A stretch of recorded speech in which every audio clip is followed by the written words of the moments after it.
ही सुबह एक बैलगाड़ी आके रुकी और उस बैलगाड़ी के मालिक ने उस गांव के दरवाजे पर बैठे हुए एक बूढ़े आदमी को पूछा, ए बूढ़े, इस गांव के लोग कैसे हैं? मैं इस गांव में स्थायी रूप से निवास करना चाहता हूं, क्या तुम बता सकोगे गांव के लोग कैसे हैं? उस बूढ़े ने उस गाड़ी वाले को नीचे से ऊपर तक देखा, उसकी आवाज को ख्याल किया, उसने आते ही कहा, ए बूढ़े, वृद्ध जनों से ये बोलने का कैसा ढंग है? फिर उस बूढ़े ने उससे पूछा कि मेरे बेटे, इसके पहले कि मैं तुझे बताऊं कि इस गांव के लोग कैसे हैं, मैं ये जान लेना चाहूंगा कि उस गांव के लोग कैसे थे जिसे तू छोड़ के आ रहा है, क्योंकि उस गांव के लोगों के संबंध में जब तक मुझे पता ना चल जाए तब तक इस गांव के संबंध में कुछ भी कहना संभव नहीं। उस आदमी ने कहा कि उस गांव के लोगों की याद भी मत दिलाओ, मेरी आंखों में खून उतर आता है। उस गांव जैसे दुष्ट, उस गांव जैसे पापी, उस गांव जैसे बुरे लोग जमीन पे कहीं भी नहीं है। उन दुष्टों के कारण ही तो मुझे वो गांव छोड़ना पड़ा है, और किसी दिन अगर मैं ताकत इकट्ठी कर सका तो उस गांव के लोगों को मजा चखाऊंगा। उस गांव के लोगों की बात भी मत छेड़ो।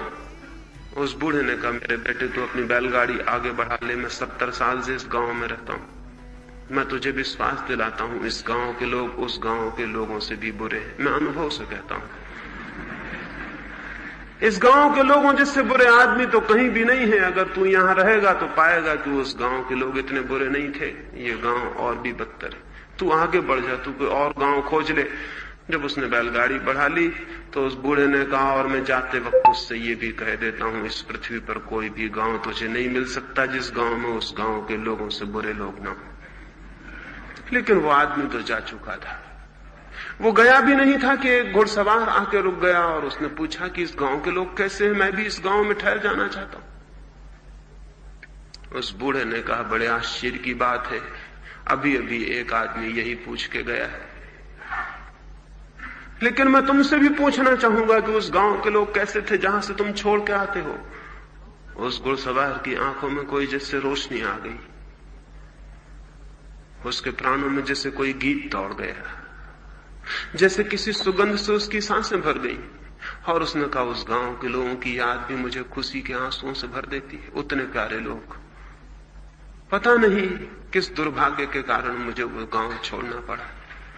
अगर कभी सुख के दिन वापस लौटेंगे तो मैं वापस लौट जाऊंगा उसी गांव में, वही गांव मेरी कब्र बने, यही मेरी कामना रहेगी। उस गांव के लोग बड़े भले थे। इस गांव के लोग कैसे हैं? उस बूढ़े ने उस जवान आदमी को घोड़े से हाथ पकड़ के नीचे उतार लिया, उसे गले लगा लिया और कहा, आओ, हम तुम्हारा स्वागत करते हैं। इस गांव के लोगों को मैं भली भांति जानता हूं, 70 साल से जानता हूं। इस गांव के लोगों को तुम उस गांव के लोगों से बहुत भला पाओगे, ऐसे भले लोग कहीं भी नहीं। आदमी जैसा होता है पूरा गांव वैसा ही उसे दिखाई पड़ता है। आदमी जैसा होता है पूरा जीवन उसे वैसा ही प्रतीत होता है। आदमी जैसा होता है संसार उसे वैसा ही मालूम होने लगता है।